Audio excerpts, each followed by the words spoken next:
ভাবছেন কিভাবে অল্প খরচে বাড়িতে নতুন লুক দিবেন? চলুন জেনে নিই কিছু টিপস।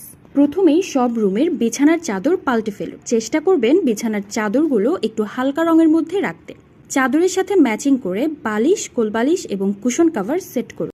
যেভাবে করে চাদরের সাথে বালিশ, কোলবালিশ এবং কুশনের কভার ম্যাচিং করেছেন, ঠিক সেভাবে করে চাদরের সাথে রং কিংবা ডিজাইন ম্যাচিং করে বাড়ির সব জানালা এবং দরজায় পর্দা লাগিয়ে দিন। রুম সুন্দরভাবে সাজানোর অন্যতম একটি উপায় হলো রুমের বিভিন্ন জায়গায় প্ল্যান্ট রাখা। এখন বাজারে কিছু জুটের তৈরি প্ল্যান্ট পট পাওয়া যায়।